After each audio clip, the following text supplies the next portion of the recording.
that should have been a little bit of the Tattered Sails shanty for y'all. And the mic check is complete as well, now that I could hear it. How is everybody doing out there? We have, our guest today is ODM Enticity, a well-known and very respected Vampire Coast main, and Vampire Coast was the faction you all voted on to ask questions about.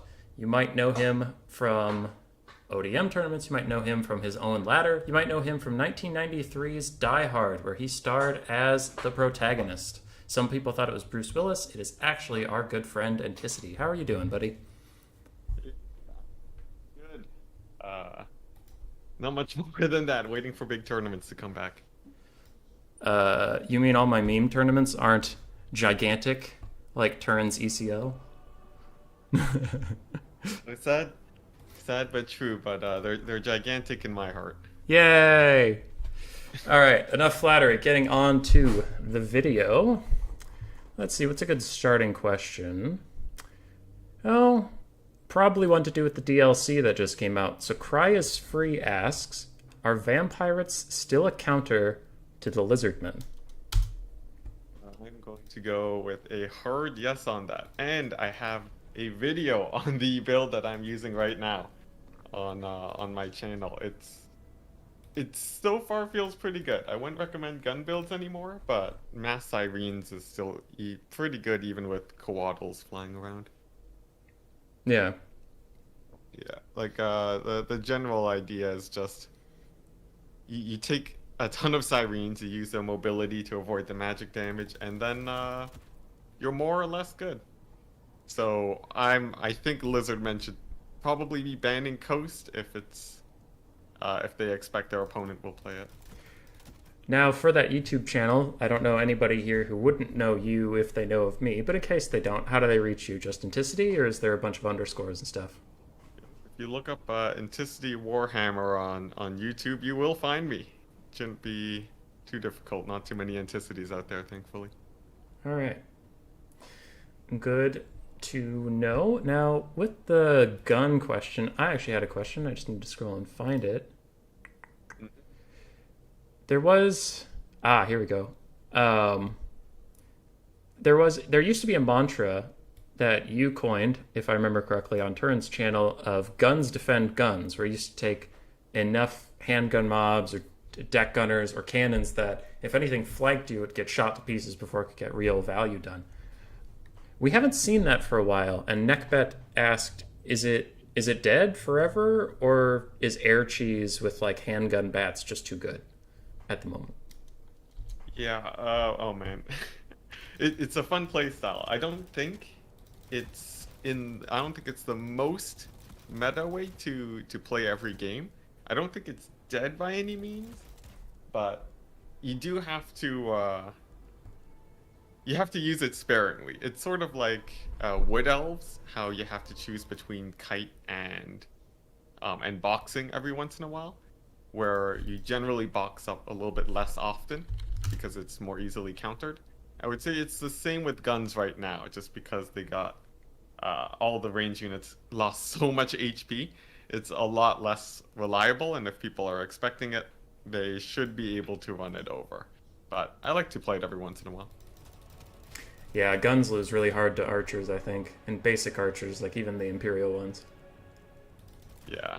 Yeah, you have to be careful. If you're worried about archers, deck gunners they're the answer. Now, where do Vampire Coast rate on a tier list for you? Like, A through F, where do you put them? Ooh. Let's see. Well, obviously I'm pretty biased here. Yeah. Let's see. So a lot of people say, like, I think Greenskins is still very high up. Lizardmen is still very high up. For Vampire Coast, they can make a lot of the matchups work, but you have to know them very well. So I think, like, at highest level, they feel like, high B tier.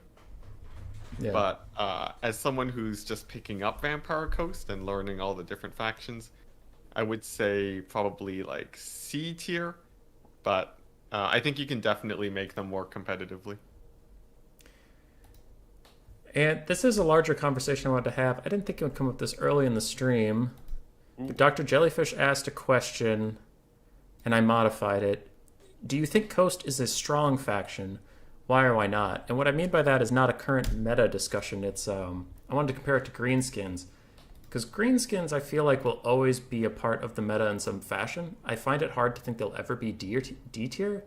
It's because of the tools in the toolbox. Like, a comparison to a different game a lot of people in this community have played is League of Legends, where Thresh, his abilities are so good on their own, it doesn't matter what the numbers are. And Greenskins have really good skirmish cavalry, good access to poison, good cheap infantry, good elite infantry, a good cheap unit of arrows, or more elite arrows and Savage Orc Arboys. They have access to Cav that kind of suck right now, but if Cav ever get buffed, I bet the Greenskin stuff will come along. So it's just, they have their toes in so many ponds that it feels like Greenskins can never be shoved out of the meta unless CA specifically target nerfs them into the dirt. Is Coast like that, or is Coast more fragile in that if one thing gets screwed with a bit, the whole faction can kind of go downhill?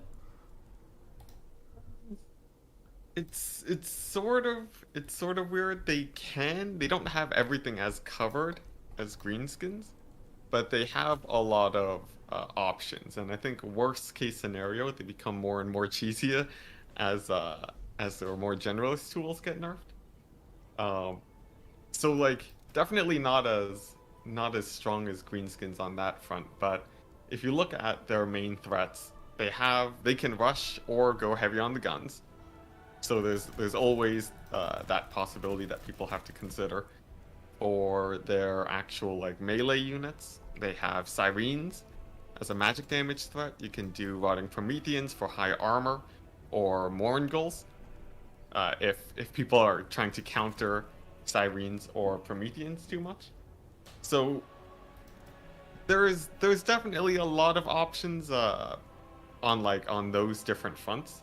And I think there's enough to account for where they'll still be able to beat different factions, but factions that can easily bring counters to all of those will be naturally better against Coast. Like High Elves with cheap cheap magic damage on Alariel is extremely good if against Sirens. And Laura Fire, of course, for zombies, and general archer spam. Anyway, archer spam that can kill crabs, that is. That sort of area is what's scarier for Coast, but I don't think they'll ever be gone as a good counter pick to like at least a third of the factions. You know what would actually be really cool, speaking of Burning Head, is this isn't a question, I literally just thought of this, is like an infantry unit in a DLC for the Vampire Coast, which maybe it's an ROR, maybe it's a type of unit, but they have stock and they're a melee, like assassin infantry, but they have like an ability called Slimy Shanks or something, and it's that they're so drenched in water that they have like 25 or 30% fire resist. I think that'd be pretty interesting. It depends on how fast they are too. If they just eat a full Burning Head, they might still die.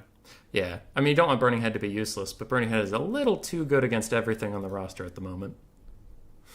Yeah, it's very it's super cost efficient.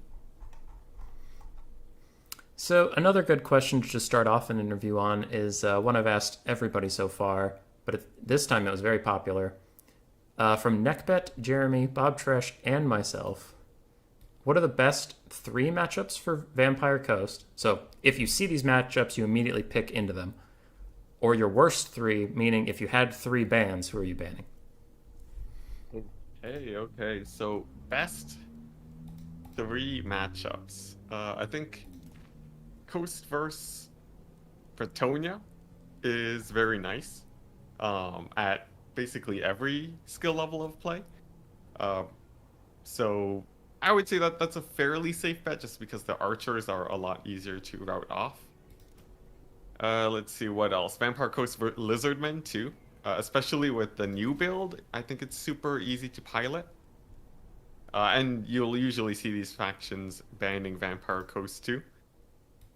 And let's see, probably Chaos or Norska too. except the problem is you see those matchups so little, you don't have enough practice there to actually win all the time. But I think all those are still very good matchups for Vampire Coast at basically every level of play. You don't need to worry about, microing dogs like crazy early on. You can just throw in a Necrofex and you'll be able to kill a ton of the cavalry. Yeah. Also, Coast versus Dwarves, I gotta say.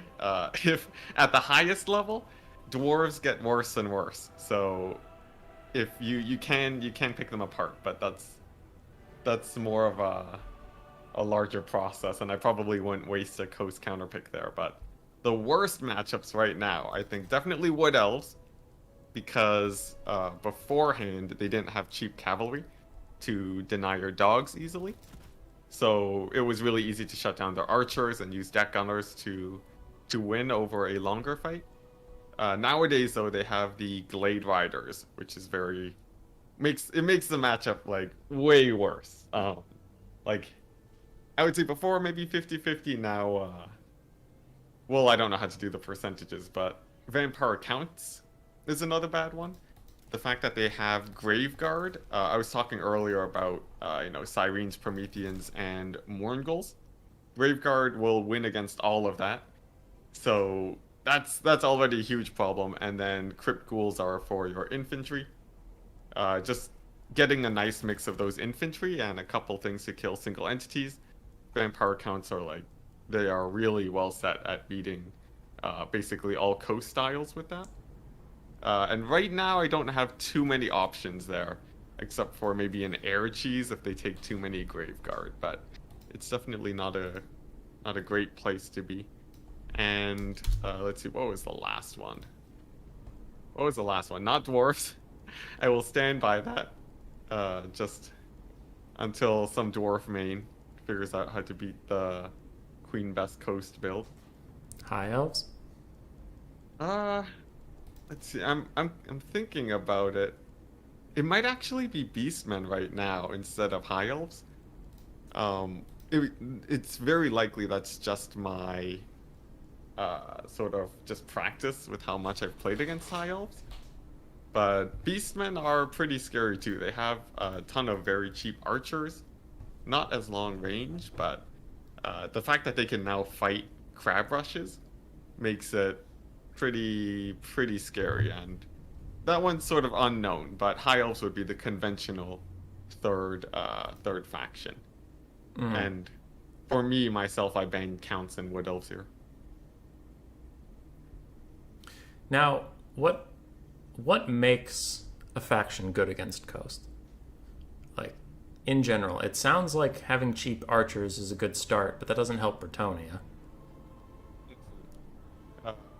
Well, if you look at the traditional counters, the reason why a lot of people say Dwarves is good against Coast is because they have an easy way to kill monsters for if you try to rush them, and their archers have very high leadership. So, and I think there was a question too that goes into some Warhammer 3 stuff that I have thoughts about. But before that, and yes, I did read ahead. It's about high leadership archers and the ability to protect them.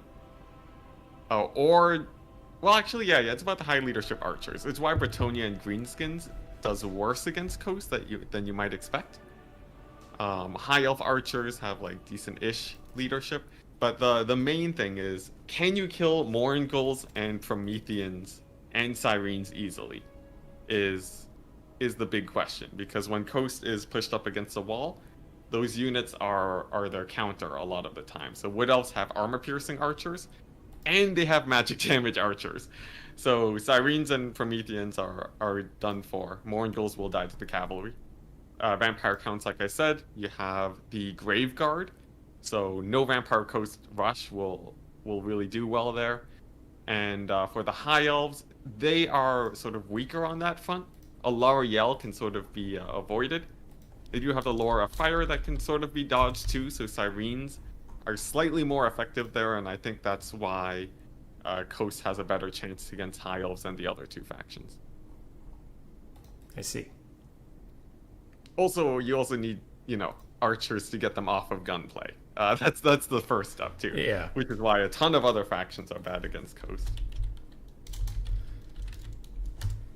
Oh, I see. That is a very comprehensive answer. Oh, thank you. It's like I've played Coast for like, oh boy, how long has it been? 2 years almost. How long has the DLC been out? Oh man, quite some time, but Now yeah, lots lots of Vampire Coast, lots of having to adjust to different metas. You've mentioned this multiple times, so I'll just go to TN's questions. TN asks, are Mourngals still usable? When would you pick them over Sirens or Animated Hulks? Animated Hulks seem to do the same thing for cheaper, and Sirens are much more survivable. So why Mourngals? Well, Mourngals are more survivable than Animated Hulks. They got missile resist, which is why Hulks are pretty bad. Low armor, no missile resist is terrible against the usual counters to Coast. It's why I sort of try them out versus counts, but they still won't do too great there. But Mourngals, right now, you usually don't see me taking them very often. And it's simply because Sirens will do better, even against small amounts of magic damage. Mourngals are sort of a last resort if people expect you to bring Sirens and Prometheans. Mm-hmm. They don't do exceptionally well like the other two options, but they also don't have any hard counters, except for, like, I guess, a ton of cavalry, which people don't usually go for. So, basically mix them in if you find that you're getting countered often. And that's sort of their main job, and it's what makes Vampire Coast rushes a lot scarier. I didn't know they had 30% missile resist. I honestly just thought that they were having a hard time getting hit because of their janky run animations. Yeah, and I have no idea why they have it too, but I mean, they need it. Don't. Oh, for it's sure, not taken for away sure. from them. Yeah, but yeah, they got the hunger too, so they're okay. Slightly better than Hulks, I would say. Oh, there was something about that. But it's hard to find all these things, and we had like 54 questions, and then I went through some and got rid of some, and Enticity went through some, and I think you redacted maybe 3, so there's still a crap ton here. But what would make the Mourngal hero any good while we're talking about them? Because his base cost is like 1,500. Yeah, I think if they removed the Gunnery Wight from the game, the Mourngal hero, he might be taken then as sort of an anti-single entity tool. Yeah. Like, you know, if High Elves bring a Phoenix, you want to be able to kill it, and the Gunnery Wight and the Haunter will sort of do that job. It's just Gunnery Wights are better. But honestly, it's sort of like how we didn't see Gunnery Wights until Handgunners got nerfed. It's the next best thing, but because they sort of have, they fill the same role, you basically just never see it. Yeah. So, you know, alternatively, they could buff it and make it more of a, you know, like if it can catch something in melee, it will be devastating. Or, you know, maybe make it an amazing anti-infantry tool, which would be very different from the Gunnery Wight, excluding Scab's Wrath. Yeah. But actually, no, maybe that. Just give it Scab's Wrath and take it off the Gunnery Wight, and then that would actually make it very good for, like, you know, stuff like Tomb Kings. Yeah. It's a very expensive piece. Against the Graveguard on my stream right now, Animated Hulks are performing about as well as Mourngals, but Mourngals have natural healing. And if there are archers, they'll survive that a lot better. But purely against Graveguard, it's going about even, but actually the region is now pulling the Mourngals ahead of the Animated Hulks. So it just seems like they're kind of a fragile unit, as you were talking about. They're actually pretty fragile, but the fact that Animated Hulks are cheaper makes them usable if you're expecting no ranged or very little ranged, they will do slightly better for their price than Mourngals, and especially against armored targets. But yeah, otherwise, like, Otherwise, you have to be worried about them getting countered by archers. So. Yeah, and that is pretty easy to get in this game for most factions. FNG asks, who is your favorite IRL pirate? Ah, yes. Oh, I saw this question. I actually do have a favorite IRL pirate. It was a lady in, I think, China, like hundreds of years ago, that was so successful. She retired from piracy. From, like, she went to the government and got pardoned because she was causing so much chaos everywhere that they decided it was better to just let her go free than to have her be a criminal. It's a crazy long story where yeah, she married a pirate, did all the financial stuff, and then when he passed away, she took over like the whole business, and it's just like absolutely crazy. Honestly, if there was a Vampire Coast character in Cathay, if they had a character like referencing her, I think that would be so amazing. But we haven't really heard much news of Cathay, so. Well, they're coming, so we'll see.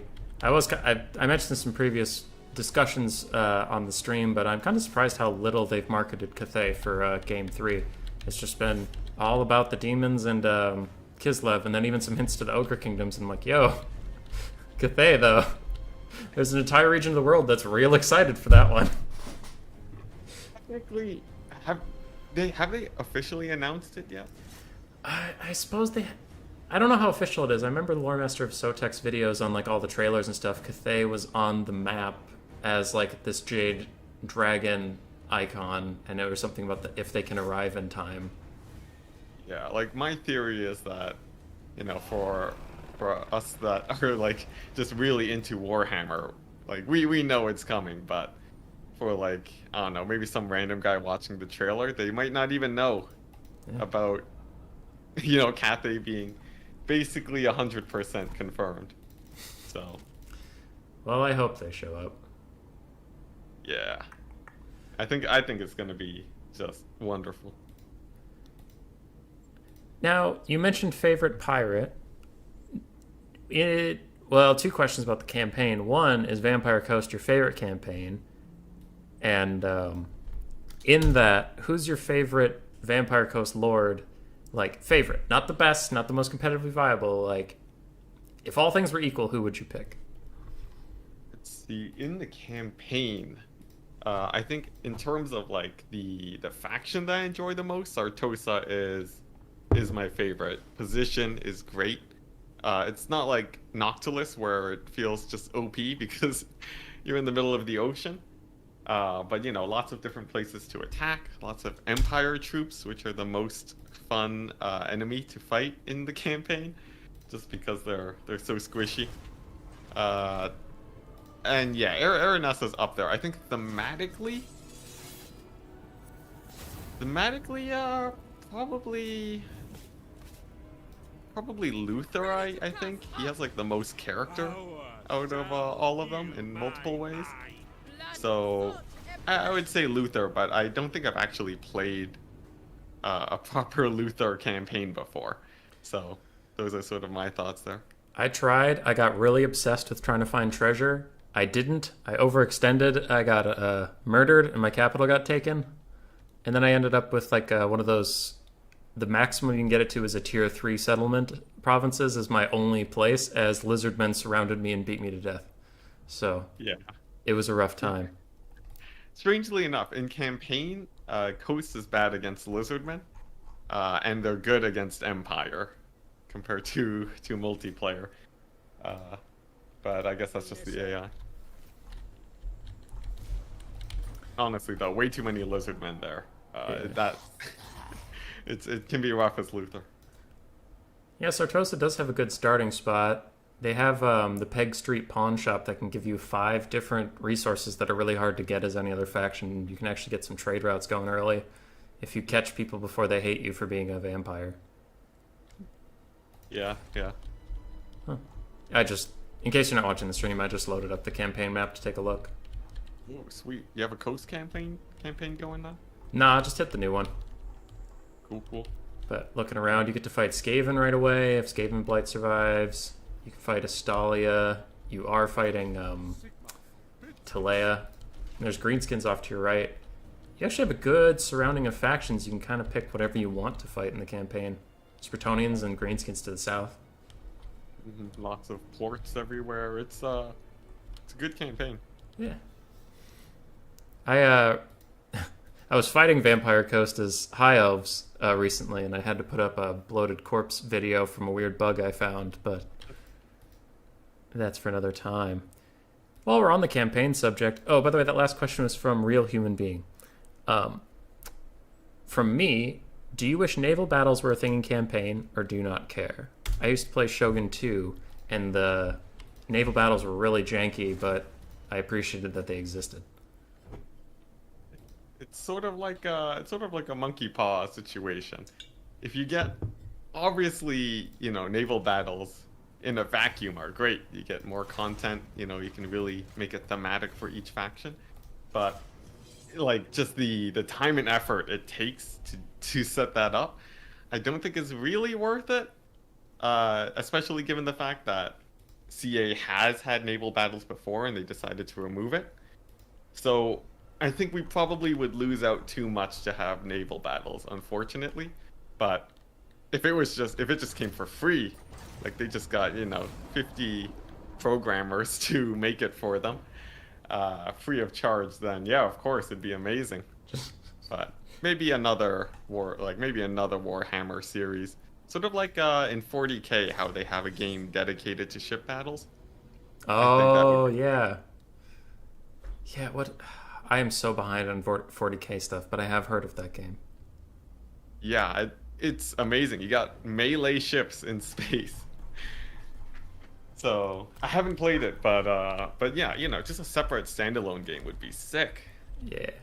I am now zoomed in underneath a map, and I knew I saw it somewhere. There's an ocean beneath most of the maps. We're so close. We just need to add boats.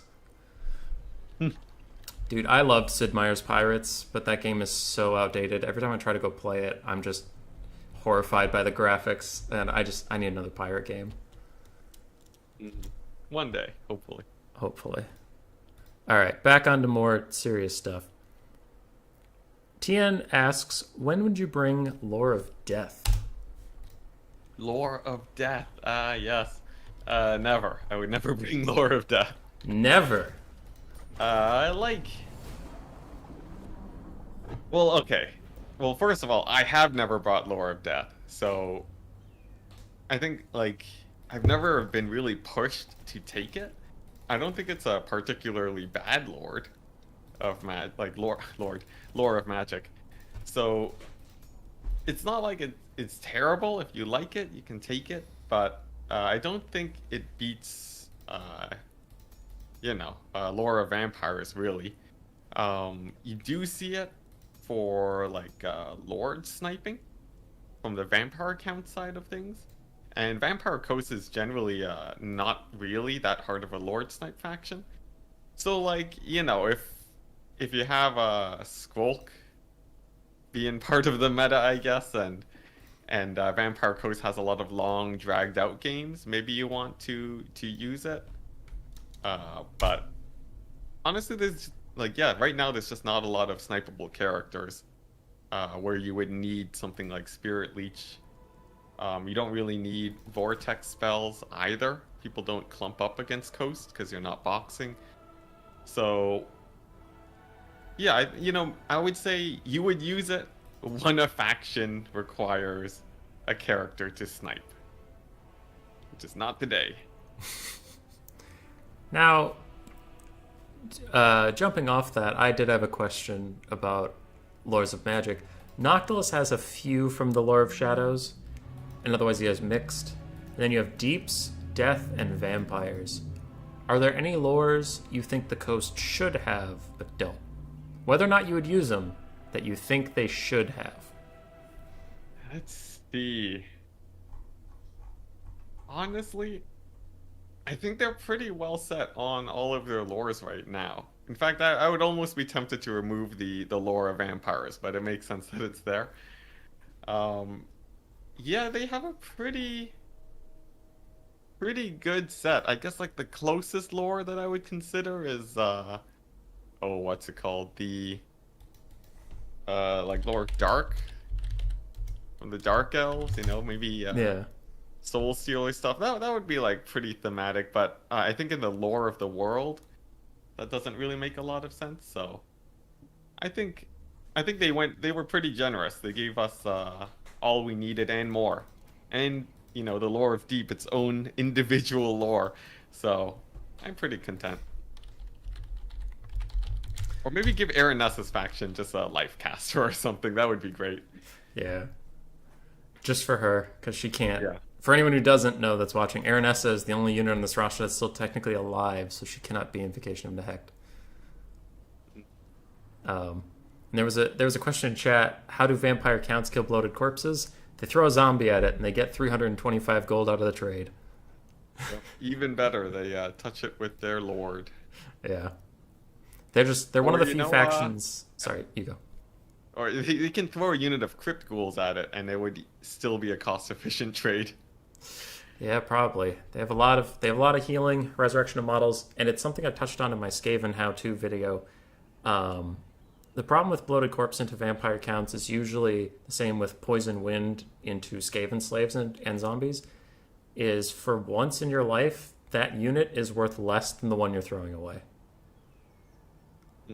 So it's like, you know, if you're poison winding Skaven slaves and zombies, well, the Skaven slaves are worth almost twice as much usually if you're taking the spears. And same with the bloated corpse into zombies. It's like either it's a summon, which is what, 4 or 5 wins of magic? Yeah, something like that. Yeah. To counter 400 gold from you. It's not worth it. Or as you said, you could just dive your lord on top of it and take almost no damage. So yeah, strangely, vampire counts are actually quite good at dealing with bloated boys. They did make them cost 300, though. I think they would actually be on the verge of being meta. Yeah. 300 would be like almost there. 250 would be tempting for a lot of people. Now, on the bloated corpses, they are a very popular thing in the community. F&G, Jeremy, Real Human Being, and Neckbet asked a combination of this question. How do you use a bloated corpse? And will there be an ROR in Game 3? Okay, so, well, first off, how do you use it? Generally, you are trying to get a mistake out of your opponent. With 38 speed, anyone who has enough micro should be able to avoid it and react accordingly. Alternatively, there's like the stealth tactics that you can do, but I think most players will lead with their chaff, so that doesn't usually work out. But I like to keep them in the back line. One, because it keeps single entities away from them, and two, because they can find cavalry. So, you know, if you're against beastmen with a gun build, you can have bloated corpses in your back to kill centigores or dogs, which even though it's sort of a bad trade, like money-wise, it's pretty even. The fact that you're taking care of like a very important unit for the beastmen can work really well. Plus, it really stresses out the micro. So I think if you're going to run bloated corpses, you take them in 4 or 5s, which I'm sure everyone is very excited about. So that would be the general way I would suggest using them. You know, you could use them against Bretonia too. But an ROR in Game 3, I would say if Vampire Coast gets a DLC, maybe CA could go there. The question is how would they design the ROR? If they made it cost 100, I think that would be awesome. Because then everyone The ROR is just cheaper. Yeah, it's the same, but it's cheaper. Honestly, that wouldn't be too bad. Or give it like, you know, 10,000 HP or something. That would also be great. It's just waddling at you slowly, but with unkillable amounts of HP. So they have to dive a single entity on it. I think those would be great options. If they gave it more damage, I don't think that would get anywhere, unfortunately. No. But It just I think deleted a that would unit be of very fun. Centaurs. Hmm. Yeah. Bloated corpses are fun, though. The one thing that's nice about them not being meta is when you can use one, it's hype. Because if it's standard, then it's just going to be like, what is the goblin ball and chain, and it's just like, oh, good, you deleted my entire infantry unit, yay! But at least now it's still exciting. Yeah, yeah. If anything becomes meta, I think it will be dreaded if it becomes too meta and you see it just all the time. But people like their consistency, and bloated corpses, sadly, are not that. They are not. And F&G asks, why have you continued to play Coast through all the buffs and nerfs and over all this time? What keeps bringing you back?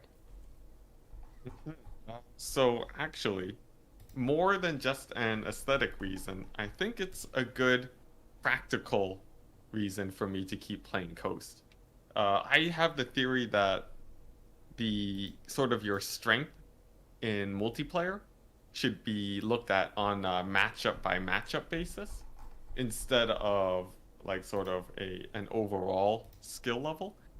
And the fact that I have practiced Coast so much in every matchup means that it's like I've already built up this skill on bad matchups for Coast, like even versus like High Elves or Empire and even Dwarves now, where it's just worth it to keep taking them as a first pick. Like my win rate will be higher than Wood Elves unless I spent a few months grinding away and learning how to play Wood Elves.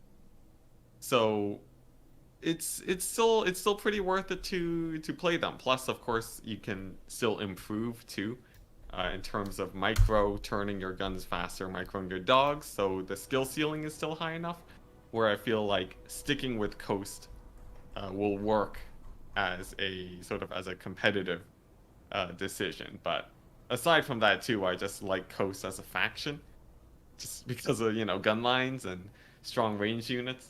Yeah. So those two combined mean I'll be playing Coast for a while, and that is why I do so. Neckbet, your question just got answered, but I'm just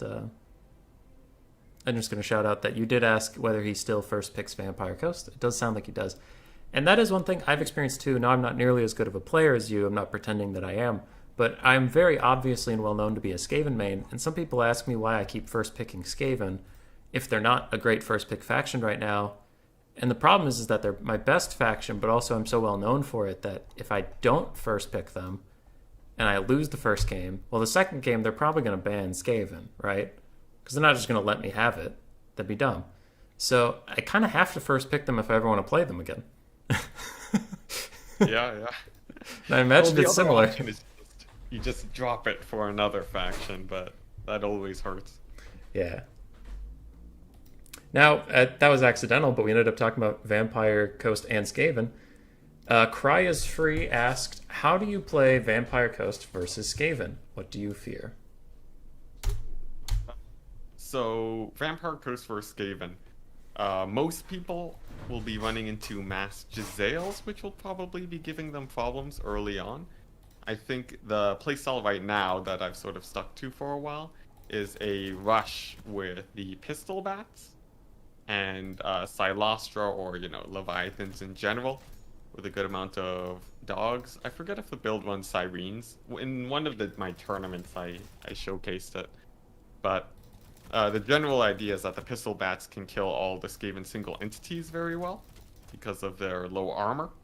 And then your rush is enough to beat any ranged style of Skaven play. Any type of gutter runner kite won't be able to get through the armor.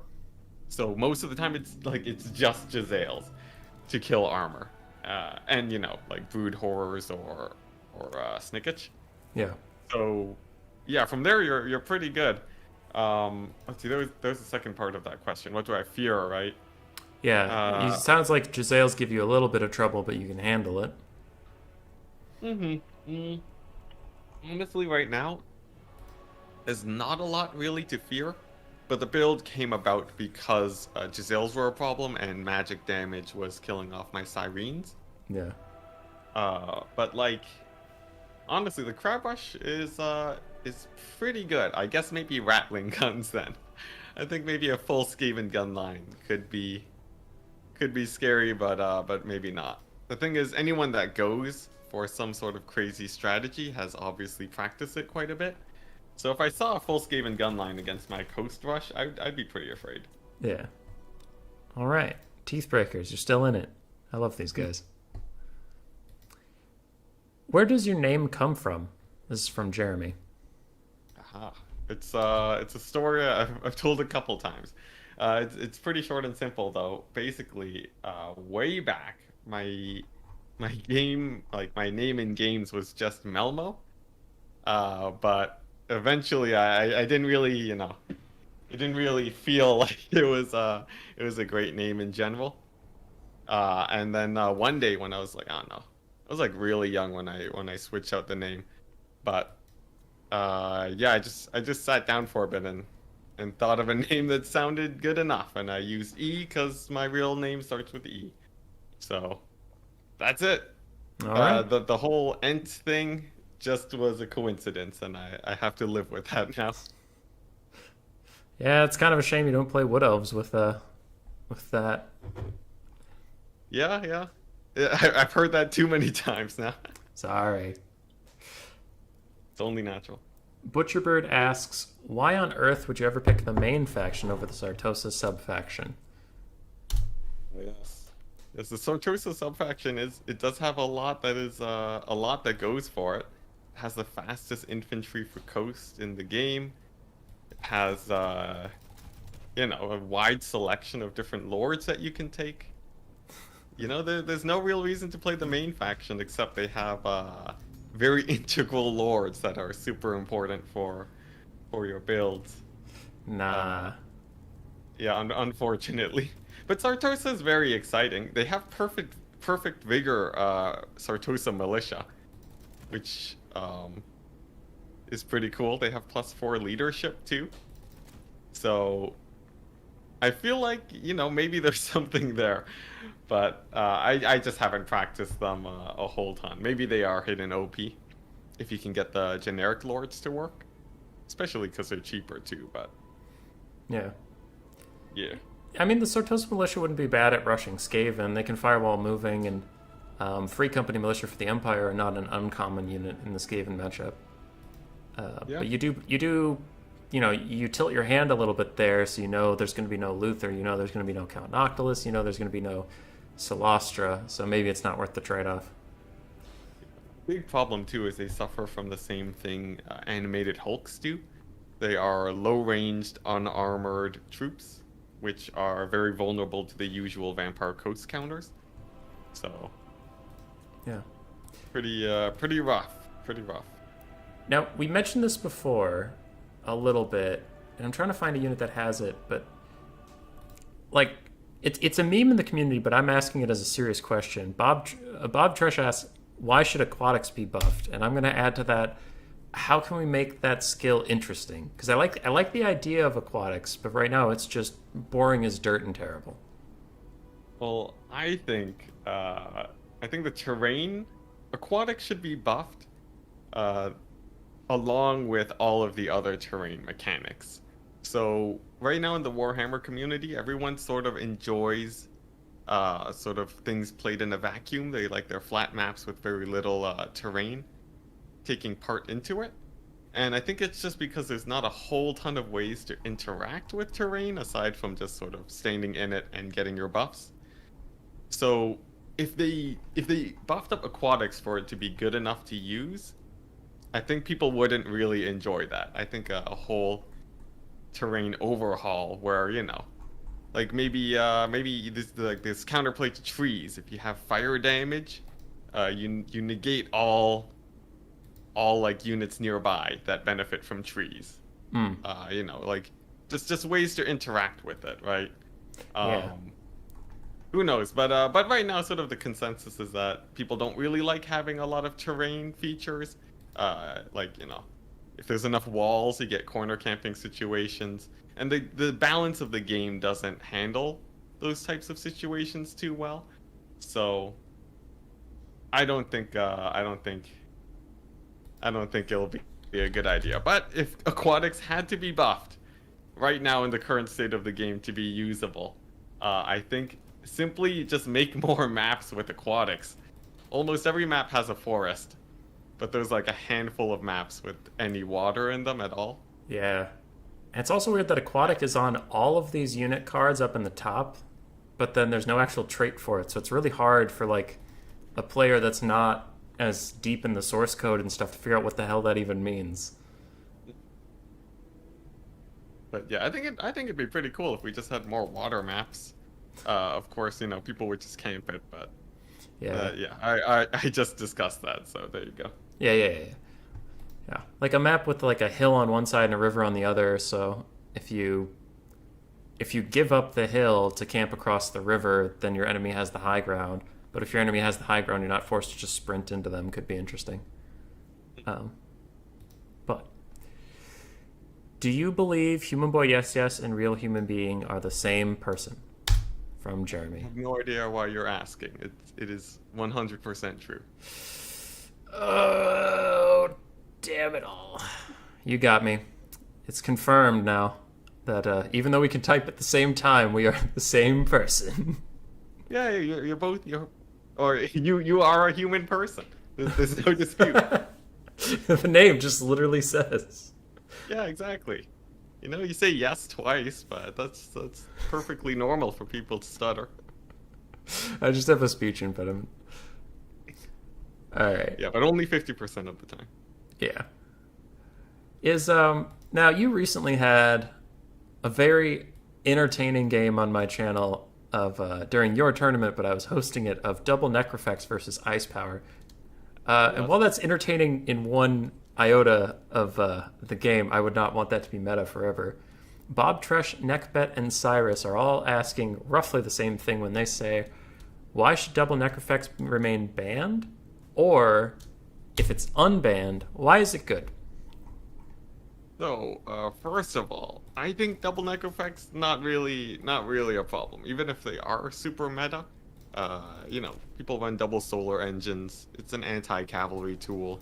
It's not great in combat, but it's a decent fighter. It honestly doesn't bother me very much, but most people that have watched any amount of my streams know that nothing bothers me very much. But I think if they weren't banned, what would make them good? It's mostly the fact that they are extremely good anti-cavalry tools that don't get sniped out easily by stuff like fireballs and so on. But it's mostly mitigated by the price. So, and as you saw in the game, the double Necrofex was, I think, less effective than just taking more gun bats. So it's like, you know, they do their job, but one will also do the job just as well for half the price. Yeah. Now, that being said, I ended a little unclear on, do you think double Necrofex is good, or do you think one is just fine? I think 2 is way overkill. I don't think it's good. I don't think it's terrible either, but like, I don't think anyone would take 4 solar engines if that was allowed. And double Necrofex comes suspiciously close to actually just being that, where it's just you're spending like 4,000 gold on it, so it's decent. It's not terrible, but I wouldn't say it's a competitive move, except for maybe very specific situations. Yeah.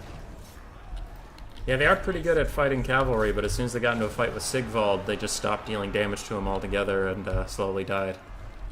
Oh yeah, they almost died to a foot enchantress too. Wow. Yeah, they're real bad against foot lords. It's crazy.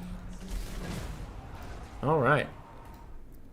Now, speaking of units, and Noctilus is on his Necrofex, is Harkon still good?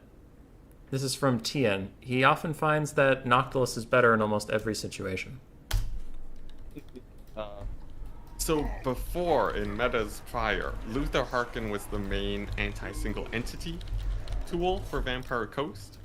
And a lot of the time I would say, like, he is the anti-single entity guy. He'll kill, foot squads that were popular back before the nerfs.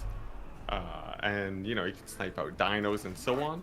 Nowadays, though, that tool is the Gunnery Wight, which is why you see Noctilus double Gunnery Wight so often nowadays. So while Luthor is still good, I think Gunnery Wights, and it is Gunnery Wights that come first, overshadow him on that front, the same way they overshadow Mourngals. Mm-hmm. And because you're taking Gunnery Wights, the natural next pick is Noctilus. Yeah, because with the 2 Gunnery Wights, you need your caster to be in your Lord slot.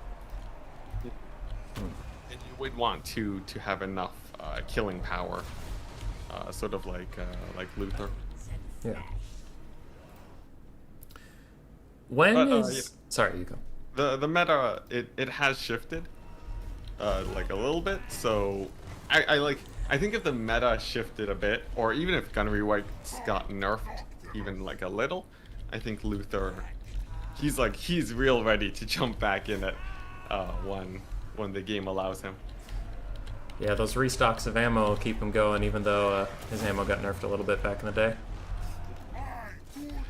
Now, on the conversation of lords, if you bring Cylostra, and well, the next question will be about when to bring her at all, but if you bring Cylostra, do you always bring a separate vampire caster, or do you sometimes just keep Lore of the Deep? And this is from TN. So I almost never bring another vampire caster when I take Cylostra. I know some people will, but Cylostra already costs like 3,000 gold on her mount, which you'll want to take her on. And another caster at their cheapest is already like 850 or like 900 something. Plus, like, their basic abilities, they go close like to slightly over 1,000. And on a crab, to make sure that they can fight, because you'll naturally be rushing with Cylostra too, it's 1,400. So you're spending like 4,500 gold on 2 characters that are weaker than 2 Gunnery Wights. And at that point, it doesn't really feel like that strong of a strategy. Plus, they share the same Winds of Magic pool, so they'd have to be good fighters to make up for it, which they are not. So, a lot of the times, yeah, I would not roll Cylostra with Vampire Caster. Although it's a good enough strategy where you're not gonna lose games all the time for taking it, and I think if other units get nerfed, it might come up as a good hero squad. But the other question in terms of when you take Cylostra, it's definitely going to be a rush. I would not take Cylostra outside of that, because her Night Summon is worse than Noctilus's Moondial zombie summon for disruption. She's a lot more expensive too, so usually it's just going to be a rush, and the factions that you want to rush are the ones that usually spam out archers. So, you got your Wood Elves, your High Elves, Bretonia, Skaven, and she's actually, I would say she's as good as Noctilus in rushing, and sometimes better because of the specific set of tools that she has. Plus, also, the fact that she brings the Lore of the Deep means that you have magic damage against stuff like the Green Knight. So lots of good places where you might want to take her. Did you take Kraken's Pull as a meme, or do you actually like that spell? I think it is actually good, except a little bit expensive. I think it is good in terms of when compared to other spells in the Lore of Deep. Like if we take a look at Cylostra, if you want to disrupt archers, you have Tide Call, and you have the Denizens of the Deep. And actually, in some testing that I did, Denizens of the Deep against Battle Pilgrims will get 300 gold worth of value. That's pretty good for 12 Winds of Magic. Like, it's sort of, it's pretty good, but like compared to a Burning Head. Okay, yeah, compared to a burning. Like, you're getting like half the value over the course of 2 minutes. It sort of just sits and can get bogged down very easily. And if you tide call Overcast, it's only 8 winds of magic, and you can bring spearmen like high elf spears to half HP instantly, which is about the same value that your denizens of the deep would do.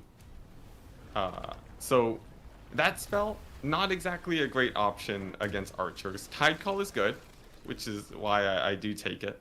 But the reason I take Kraken's Pull is because it can straight up delete a unit of Lothar and Seaguard. It will like full HP to shattered them, which is very good in a set of situations. I don't think it's as good as Burning Head because it's a lot more expensive, but I think it is usable compared to how strong other spells in the lore of Deep is, and I think it's a lot less of a meme than something like Vangeist's Revenge. Do you now? How would you fix the lore of Deeps so it's not just the? This is from Bob Tresh, by the way. So you don't just take lore of vampires almost every game. How would the lore of Deeps become as good as the lore of vampires? Let's see. So, well, first of all, I think value-wise, a lot of the spells don't really pay for themselves. Even like Tide Call compared to Wind Blast, I think it does slightly less, or it's on par. I think Tide Call's a good enough spell right now, but it's not amazing. Maybe just like a slight buff to damage.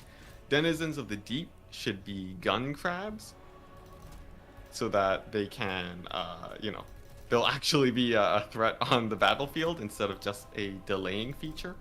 Or if you want to be thematic with crab summon, no guns, but make the summon last, I don't know, like 4 minutes or something instead of just 1 minute. Or maybe 4 minutes is extreme, but make them last longer because they will always die by the timer. Yeah. Spiteful Shot is fine. It's a magic damage tool, but I think actually, Spiteful Shot is actually surprisingly useful in its current situation. So that's not even that bad either. People even run the Lore of the Deep. Fog of the Damned is really good too, but sort of out of place for how Coast play. Yeah, melee attack buff is not, debuff is not really what you need. Yeah, so like, I think the biggest change to Lore of the Deep is just make one of the spells just very good, and then you're basically set, because most lores of magic just need one spell. Alternatively, you can make it a very nice utility. Like make it more of a utility lore than it is right now, because people do run it for that sweet magic damage, and because it comes packed in with Cylostra. So let's see here. I think make Denizens a very good stalling tool. Right now Coast have just normal good stalling tools, but if Denizens of the Deep could stall for like 3 minutes, people would run it, I think. Or Fog of the Damned, make it a bigger leadership debuff. If you want to play a leadership breaking build, maybe go for that. Although it sort of overshadows Lore of Death, I think. And even though a buff to Kraken's Pull, of course, would be great, I think it makes Deep less unique by buffing something like that. So, utility stuff. That's what I'm looking for. So no more damage. Yeah. Or, make Spiteful Shot give so much accuracy, your cannons just win every artillery duel. That would be pretty cool, too. Or make Vangeist's Revenge meta. Make Vangeist's Revenge actually just spawn a boat that will fight for you. And yeah! It just stays on the battlefield. That makes sea battles make Vangeist's Revenge stay there and just keep shooting the direction that you gave it. That'd be cool. Yeah. Actually, that'd almost be like deployable terrain, right? It's just a wall that people can't pass. It's battlefield control. Yeah. There's like a lot of ways that you can buff it without making it the Lore of Fire. Um, so some ideas there for CA. Hank Cyrus was asking if you take the lore passive. Oh yes, yeah, I did some math. It can get 70 gold per spell. Oh, that's Um, pretty good. yeah, over the course of the battle, it's like half a Flock of Doom, but for the price of the spell, which is between like 70 and 80-ish, or like 60 and 80, yeah, it pays for itself. Of course, it's not focused damage, which is much more valuable than spread damage, but like I would probably demote a halberd into a normal deckhand mob to take it. Yeah. Yeah.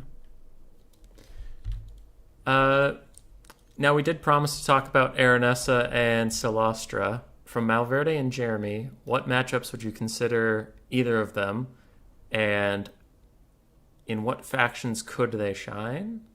So I think that means in what current matchups would you take them, and if they were on a different faction, where would they be good? Uh, oh, if they were on a different faction. Oh, that's cool. Well, I talked about Cylostra already, where you take her for the rushes, and she's good enough to be actually competitive there. Yeah. But maybe not like, maybe if the meta really settled, you might see her less and less. I'm not sure about that yet.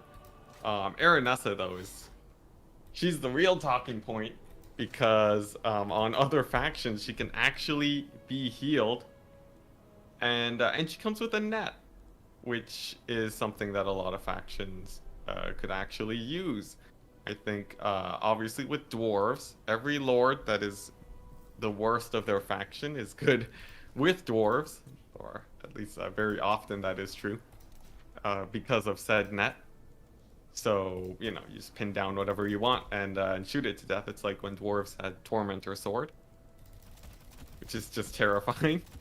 And then, would she be good in any other faction? If you look at her abilities, she has a worse Lucky Banner and a worse survivability thing than Torox. Just less damage resistance, less time on that. So she's really just there for the net. Wood Elves has a better net, so you wouldn't take her on Wood Elves.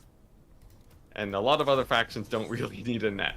So honestly, I think Aranessa might actually be that bad, where you only see her on dwarves, unfortunately.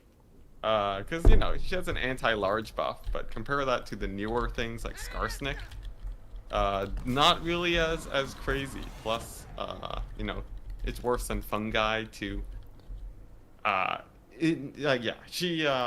it's the same problem that a lot of combat lords will run into. They need to be really good on one front of combat to see play sometimes. Grimgor, one of the best fighters in the game, can take down Sigvald. Doesn't see a lot of play, unfortunately. And sadly, Aranessa is not Grimgor, much to my dismay. Yeah, and even Grimgor's not that good. If they gave Grimgor to Coast and made him undead, I might run him.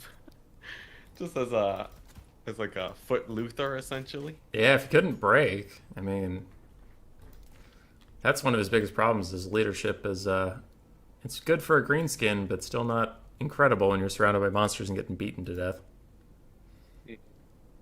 For dwarves, though, I think Aranessa would actually be a menace. Yeah, I just tested her with it looks like 15 Thunderers, and they took down a giant crab pretty easily. So confirmed. OP. She has 60 stats, so like she could even like almost go toe to toe for Sigvald if it wasn't for her HP. Oh yeah, only 3,000 is pretty rough. Yeah. Bonus Source Large won't help her in that fight.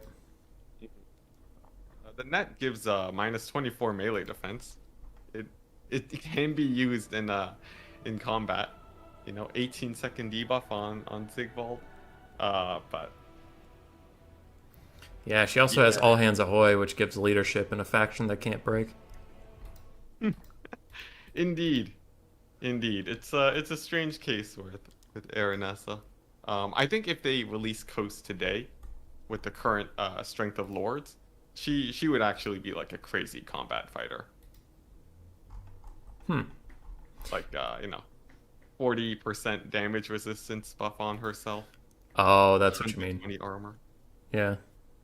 Yeah, that's a thing that CA does for combat lords. They give them a damage resistance item, and then yeah, then they can do okay.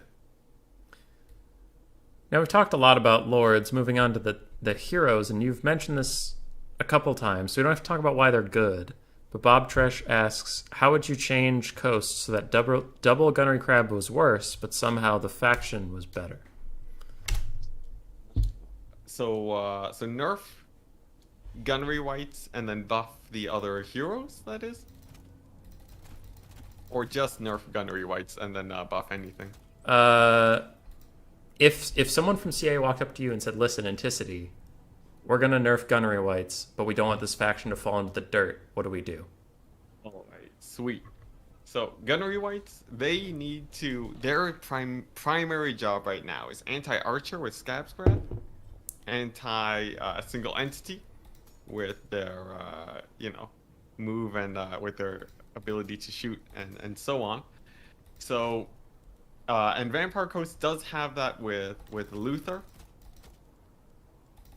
So if they nerf Gunnery Wights, Vampire Coast might still be in a decent situation, but they'd still be like they'd have to rework a lot of builds. So I think that's like a buff to make them better.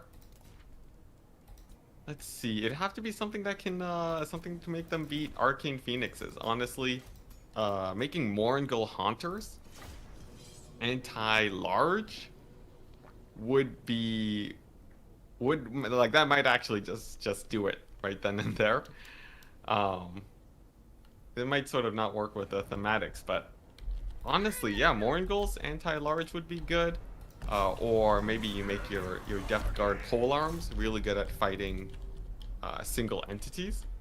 I'm not sure exactly how they would tweak the stats to do that without making them way too good against infantry. But some way to do that would also be fairly good. And then honestly, I think that's really all they really need to do for Coast. Archers would be a little bit scarier. So, you know, other ways to deal with archers is, you know, you rush with bombers. Maybe give me my HP back on my bombers. Keep the damage down, that's fine. But just making them slightly tankier against archers would be another way. Of course, that's pretty unpopular, so, you know, buff up the Mourngals. Yeah, make Mourngals higher missile resist even, and make the Haunter anti-large or something. That would be like they'd probably fill the niche from there. Yeah, I just showed that 2 Gunnery Wights can slap the crap out of Sigvald, and even with Scab's Graith, which can help them clear out hordes, they're still cheaper than 2 Mourngals Haunters that I have tested, and they also slap Sigvald, but that's all they provide, and they're more expensive. Yeah, the Gunnery Wights effectively have like 800 weapon strength because they shoot in combat. Yeah. So, yeah, it's pretty crazy. Yeah, well, I don't really have much else to say there. That's what really carries them really well here. What units would you want added if there was another DLC?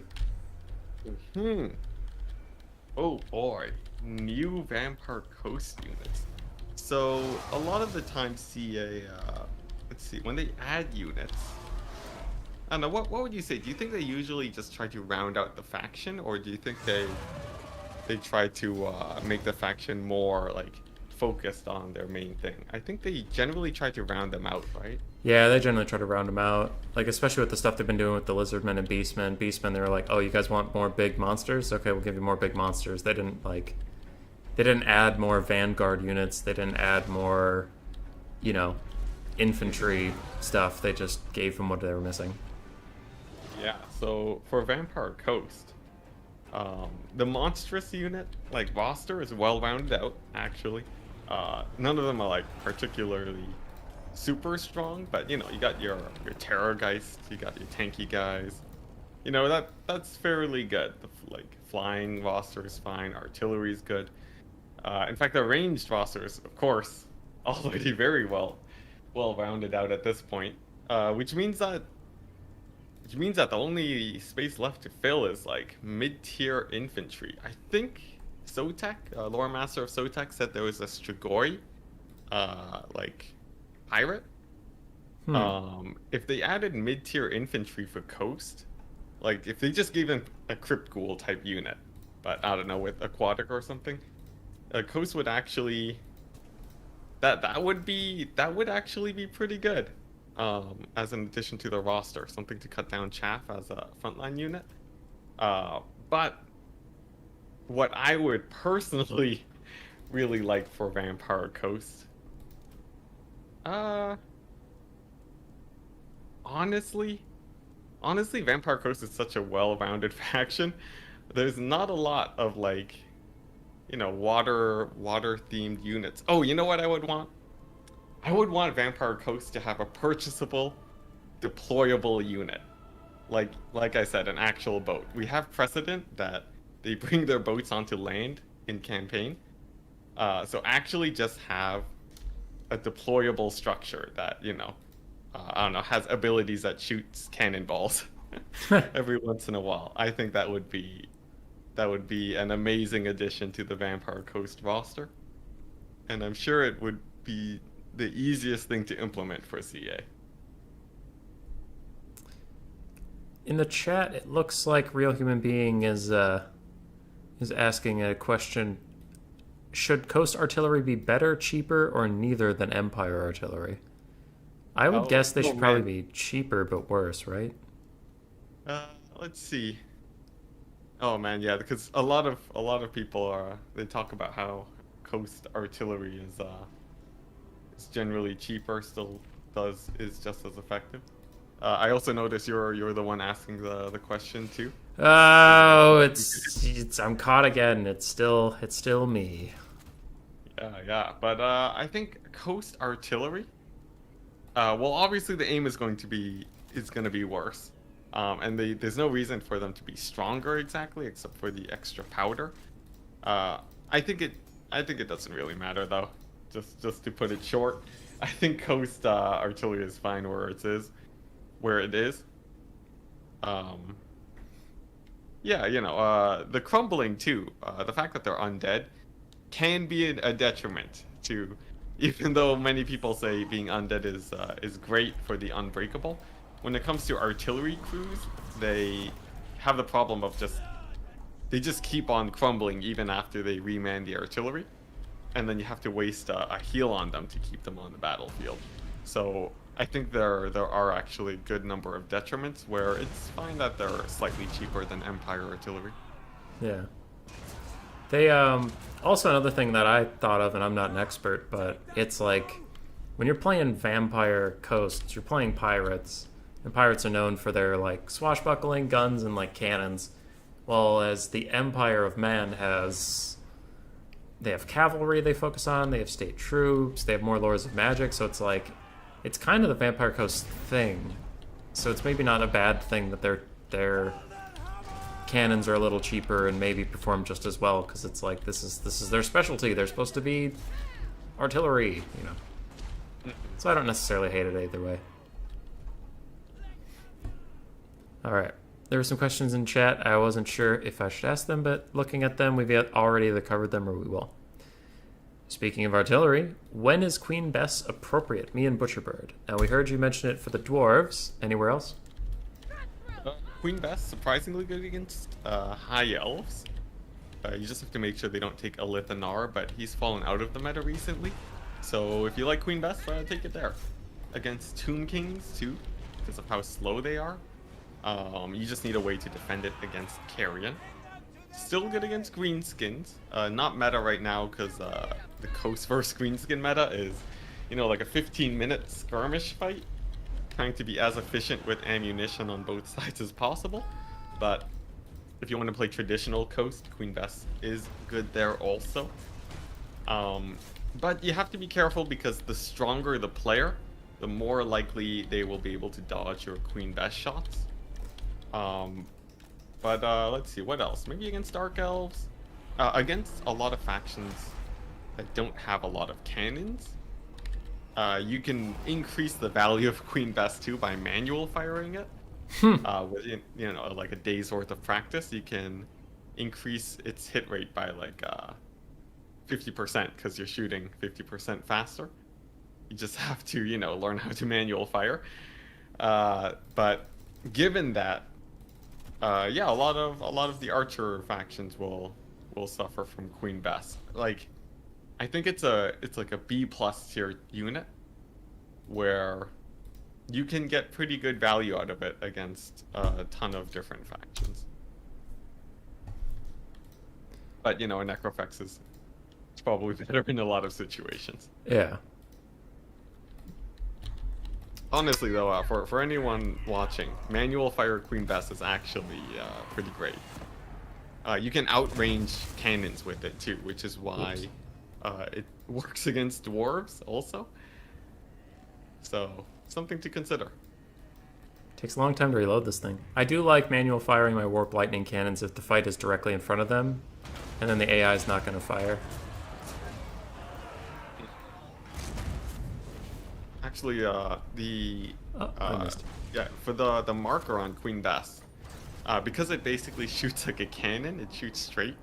The lowest line in the sort of the aiming reticle, that will shoot about like maybe 10% further than Queen Bess's like maximum range. Really? So you usually don't aim higher than that. Or yeah, I think at 75%. So like that bar, 75% up the bar is the max range of Queen Bess. Wow. Or that's about where it'll hit usually. And that is how you calibrate your aiming. When units are like close enough where you can see their models, like their individual models, you aim directly at them, except the bottom of your aiming reticle. Yeah, the bottom of your aiming reticle is touching the front unit in the formation, and Queen Bess will just nail them immediately. That's like very consistent. So if you have like a single unit of infantry trying to dive on Queen Bess, you can take them out by shooting at them that way. It's great. Wow, that is more of a straight shot than you would think. Yes, it's it's not a mortar when you manual fire. It is a cannon. Huh. That's actually kind of nutty. I would have assumed that this would be impossible to aim because of like mortar stuff, because mortars are just ridiculous. Yeah, they just have no distance. Huh. But yeah, Queen Bess manual fire.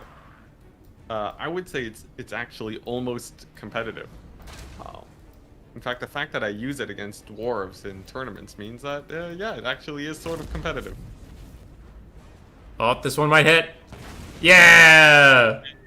Deleted almost an entire unit.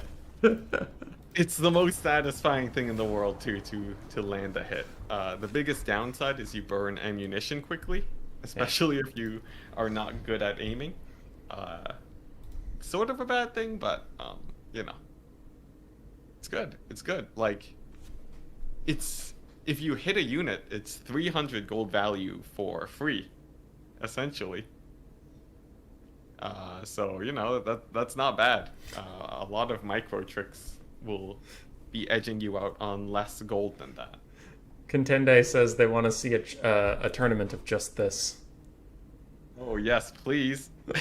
Just I'm manual ready for firing. that. I spent 3 days aiming with Queen Bess and calibrating the shots, just because I was hoping I could use it in more matchups. So we'll see. Also, someone just asked, Chasing Man was asked what build you take against vampire counts. Not sure if this has been asked and answered. It was answered pretty early in the stream when Enticity was talking about bad matchups, and we touched on the vampire counts. You can go back and check that, but it's probably going to be either air cheese or crabs or just ban it. Yeah, usually ban it. I think if you had to play the matchup, though, I do actually have theory on how to do it. At least, like, you won't win it often, but you will actually still take wins. One is air cheese. Most people who've seen enough of me will have seen the style. So you can just find that. You got Gunnery, Wights, your Necrofex, you kite. You kill the mobility first. The other option is an animated Hulk sort of frontline fight. Uh, Animated Hulks plus zombies will fight against Graveguard for a good few minutes and trade decently. And that's a fairly nice way of stalling them out so that you can snipe their Lord with Gunnery Wights and Gaze of Nagash. So yeah, you snipe out their Lord, and then after that, the infantry fight will tip in your favor because you got Gunnery Wights to support. Let's see. I think those are the two main styles. You can go for a mass gun style if vampire counts are bringing too many lords on dragons. You have the box that you saw against, I think it was me against Aerocrastic a really long time ago. That type of cheese will still work. But you'll notice with all of these, they can all be pretty easily hard countered by taking a few specific units. So most of the time you will still be losing, but I would say those are the different strategies you can go. And they can't account for all of them. So it's not impossible. They can't prepare for everything. Now, we have been going for about an hour and 20 minutes now. I'm going to, of the questions I've left, I've been deleting them on the other screen.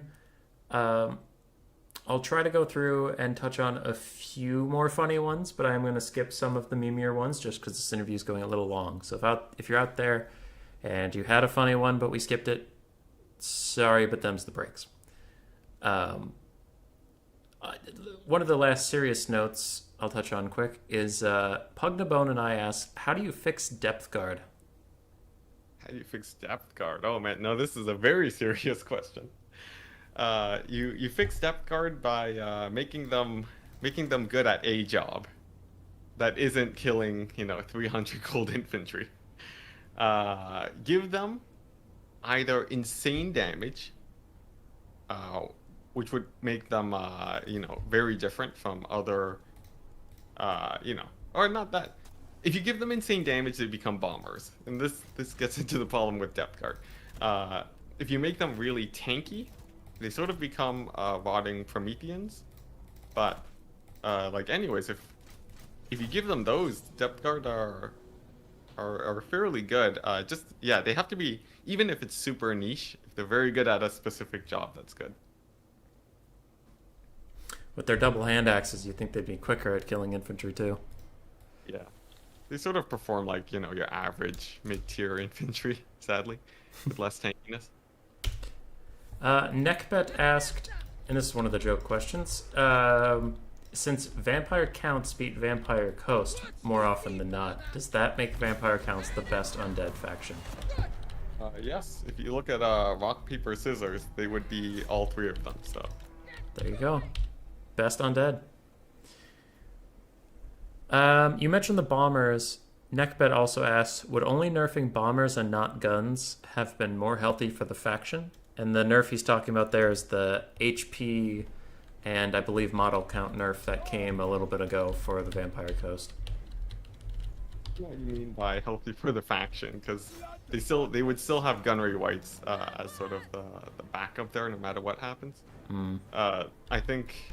I think bombers being tanky is what made Coast better against archers than you might have expected. Yeah. Honestly, like that could have been an interesting choice. Just leave handguns alone. People really hated bombers. Yeah. Less so handguns actually, but I think that would be cool. I think Coast players would be playing more handguns, so that's a plus, especially thematics wise. Yeah. Way, I'm just acknowledging your question existed. You asked, what buffs would you give melee or monstrous units on the vampire roster to compensate for the gunnery mob nerfs? We did touch on that with like the animated Hulk and Mourngals section, but just acknowledging that you asked that question.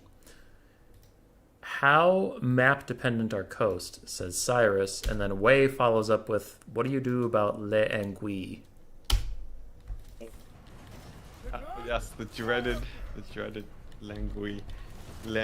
I will. Coast is pretty map dependent. I think you lose about. You can lose like up to 30% effectiveness on your troops because the terrain is bad. Hmm. You know, one less volley on your handguns, insane. On Langui, deploy on, you know, well, on Langui, if it's tournament, guys, and this is serious here, lobby, or make the lobby and intentionally move yourself to the right slot.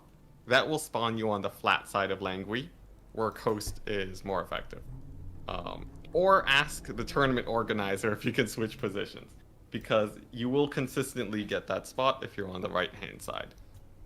Okay, now I actually And have yes, to I test looked that. this up because I dislike that map that much, and I want to get the leg up. So now you know.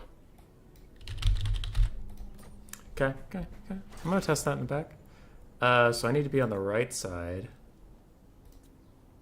Yeah, I think so. It was a while ago since I did this theory crafting, but I'm pretty Okay. sure that's how you get on that side. Well, The attacker defender thing might matter when you're in a custom lobby, so it might have to be a multiplayer lobby too. yeah, I opened up a multiplayer lobby because when you're doing the attacker defender in custom game, it keeps you in the same spot and just switches the name.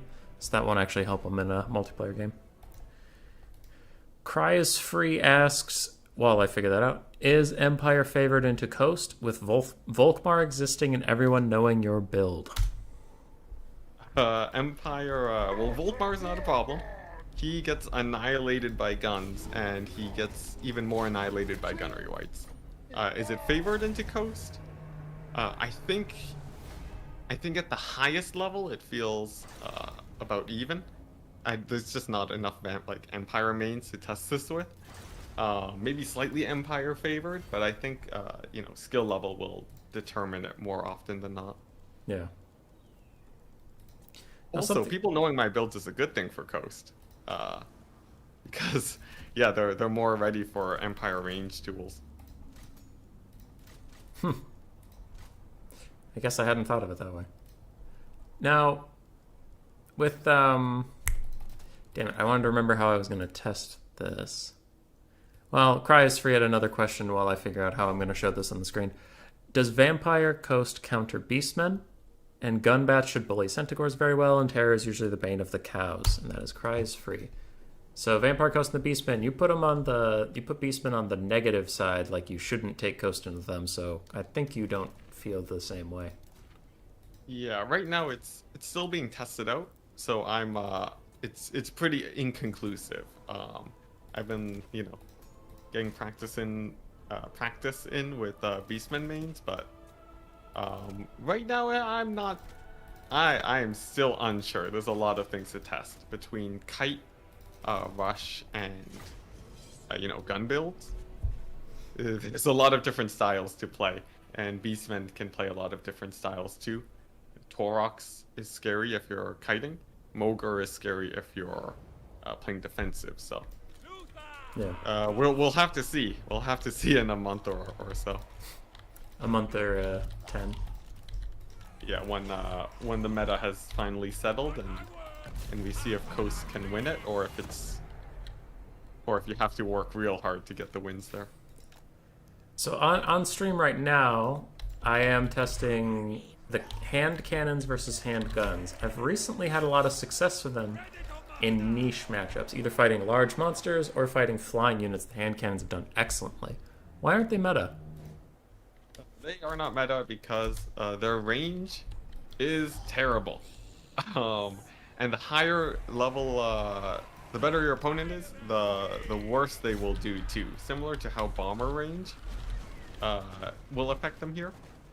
So, like, you know, if they go for a flank, there's a chance that your hand cannons won't actually fire unless you're really on top with pointing them in the right direction.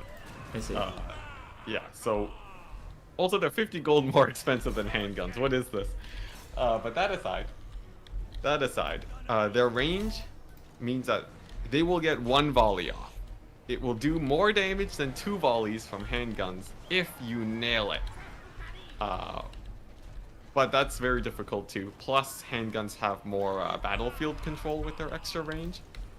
So the reason they're not meta is simply because handguns are just, handguns are just scarier. Also, I think they reduced the model count on hand cannons, but I forget if they actually buff their damage too. I don't know if they buffed their damage. Mm-hmm. They seem to do a lot of all of their spray hits, obviously. Yeah, but you know, if you get them to fire a volley at Dreadsaurian or Pterodons, they're pretty good. Uh, it's just very very niche, and Pterodons they can come in from other angles too. The nature of flying units, so those are the main problems there. But I think I would put them like, you know, B or low B tier. You can still use them, and it's still not bad, just not, you know, mega competitive. This next question was from Cry is Free and Real Human Being. We've already talked about it a bit. I'm just giving him credit. How do you resist being able to take Aranessa and Van Geist's Revenge all the time? Probably because Enticity likes winning. You figured it. You figured me out. Yeah. Yep. So unfortunate. Also, I found Kraken's Pull, which is like, it's what you would want Van Geist's Revenge to be. The niche damage spell of the Lore of Deep. RTK Felix has two silly questions for you. I'll just ask them at once. How many weeks of therapy would Enticity need to recover from a simultaneous buff of Empire, Dwarves, High Elves, and Wood Elves missile infantry? And should Skinks have silver shields to be more enjoyable for Coast to play against? Oh boy. Oh boy. That'd be a lot of trauma. You know, it would take me as many months as it would for me to learn an entirely different faction. But at the very least, Skinks with silver shields, they wouldn't really do well against my new Coast build. So that's one of them. But you know, I guess the rest, if I had to play Coast, I'd probably rush them still. Because archers will still do badly there. But that would be rough. That would be rough. I'd pick up Lizardmen or Wood Elves. That might take me like, I don't know, 2 months. I do want to end. I want to end on the Warhammer 3 question, so I'll skip that for now. Nice. We'll go back to the DLC units. How do you feel the DLC units have changed the Beastmen and Lizardmen matchups? This is a question from me, and like I said to Bob Tresh when we were interviewing about Lizardmen, if you don't know, that is an answer, because the DLC's only been out for like a month. Lizardmen, unchanged win rate percentage wise. The build itself, I'm not going mass guns anymore. I'm going Cyrene Crab style, which does very well against Oracles and Stalkers, like exceptionally well. You would say the Oracle is bad compared to Gunnery Wights is how well it does, but it's still about even. As for the Beastmen, yeah, inconclusive. It seems like Coast can fight back, which is a good sign, but Beastmen have been taking wins pretty often, so it's scary. All right, I might have to learn Beastmen to beat you. Sounds Yeah. like. Yeah. If you think I'm gonna kite, take Torox, and then I'll go a gun build, and I'll have fun shooting him down. That's the goal. This is first-hand experience practicing with one of my clanmates who is a Beastman main. So Yeah, whenever Beastmen take Torix into my Skaven, he just dies to a bunch of Giselles, and then I go, huh, so that's the new Lord. That's the end of it. if you don't fight him, that's it. Go Yeah. ahead. Malverde and Cyrus ask kind of the same question in a way. How do Vampire Coast players feel about not being the most hated faction anymore? And do you prefer playing them now or when they were broken, like on release? Well, I think I would say I had more fun playing them when they were broken. I'm gonna go ahead and say that it was a power trip because back then I was still developing my skills more to get more and more competitive.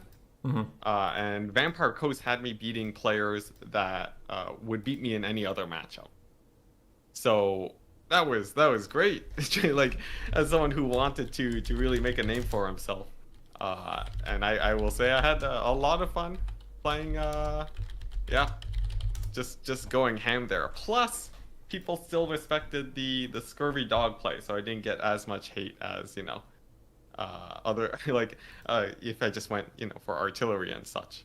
But not being the most hated faction anymore is great. I can just simply enjoy Coast for playing Coast. Mm-hmm. And And yeah, it's nice. There's a lot less heat going around. But if I had to choose, I would have them be OP. I gotta say. The power is too much to resist. I know. I altered the wording on this one, but Bob Trush asked, do you think Cylostra is a respected and attractive ghost? Respected? No, absolutely not. You have to invade Ulthuan to get that theater up. An achievement I got recently. Nice. Attractive? Yeah, body positivity. Not my particular type, but I'm sure attractive to many. Yeah. And even being dead is still attractive to many too, but let's not go there, I guess, before you get demonetized.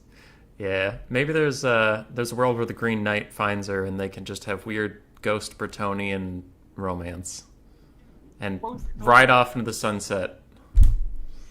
Yeah, that'd be a happy ending. Last joke question, then we have two serious ones and we'll end the stream.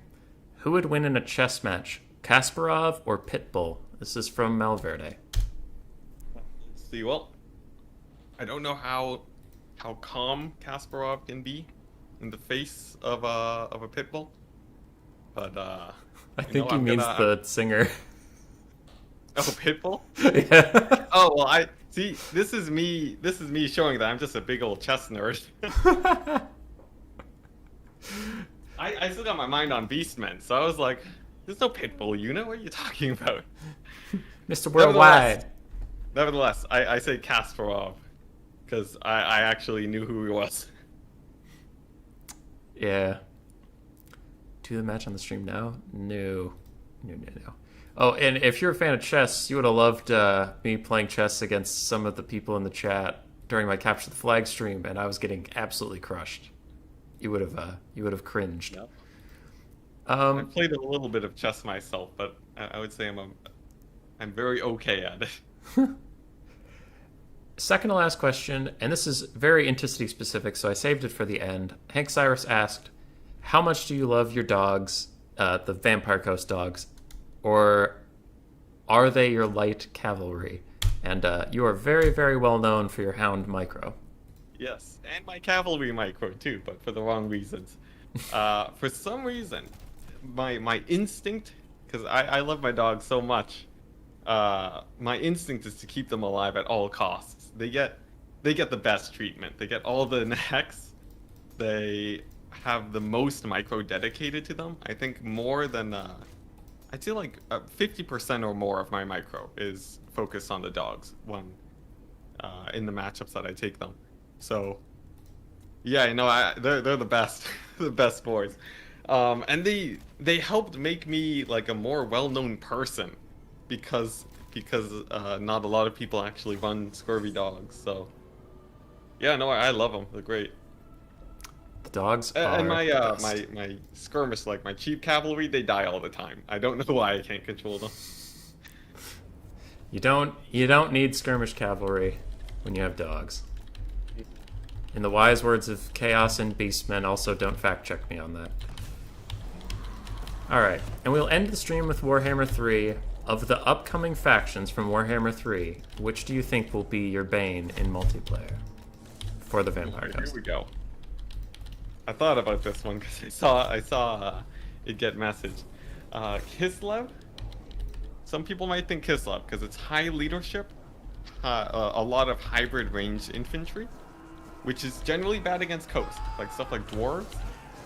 But it means they will probably be expensive, like the elves, and I think deck gunners are gonna beat Kislev because they don't have an answer there.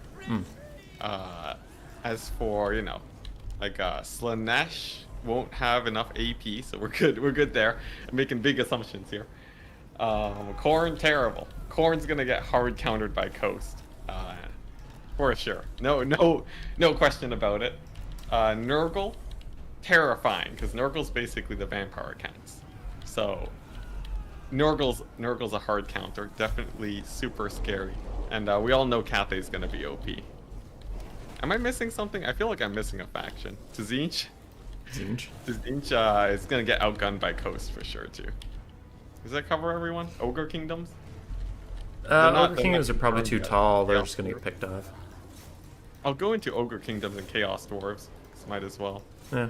Ogre kingdoms will get demolished because the goblins will rout and the ogres will get shot to death. And chaos dwarves will lose to the same build that I take against normal dwarves. But actually, I do think chaos dwarves will probably be pretty scary.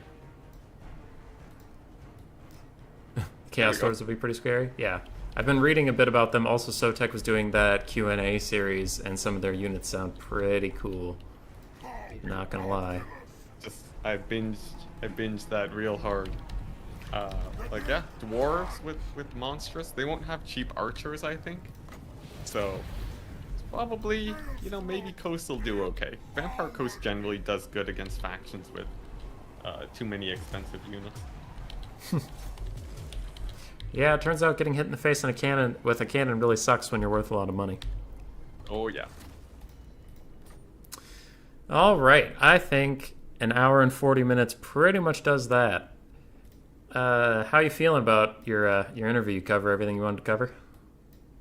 Well, it was pretty good. We went over like a lot. I'm pretty happy about everything I got to talk about. Maybe I wish I could have ranted more about Depth Guard, but yeah, I'm sure everyone feels the same way about those poor guys.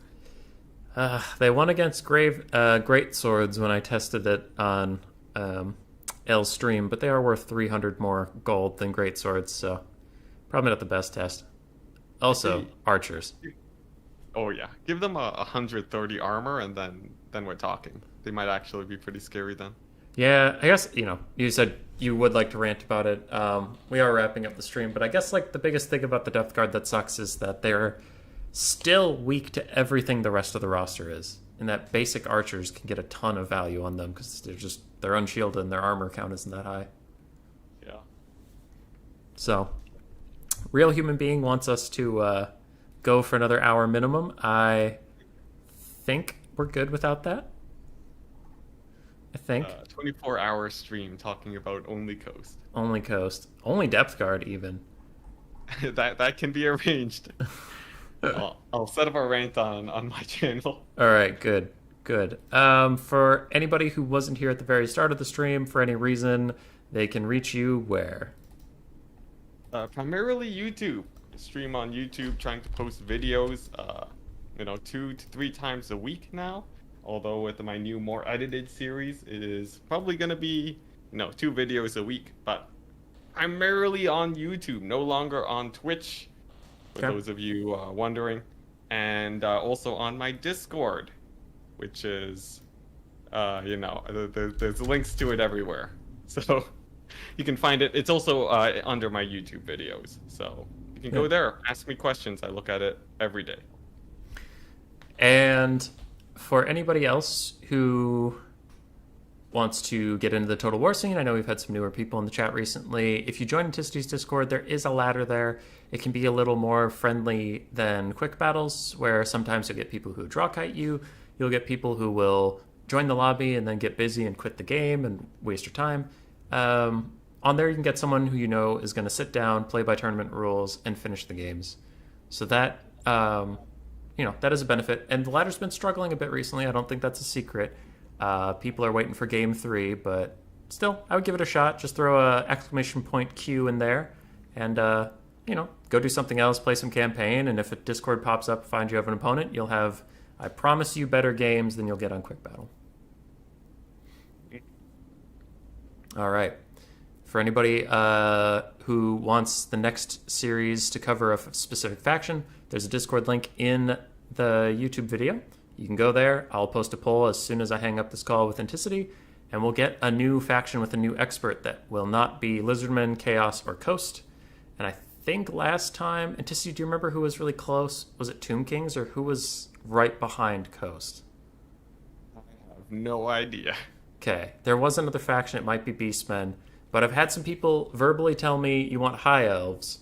If you want High Elves and to have a discussion with most likely Jay Phoenix, you got to get in there, you got to vote, you got to beat the Beastmen players to it. And as we all know about Beastmen players, they're real good at rushing. All right. See you guys. Thank you so much, Enticity, for doing this, and I will see you all at the next tournament.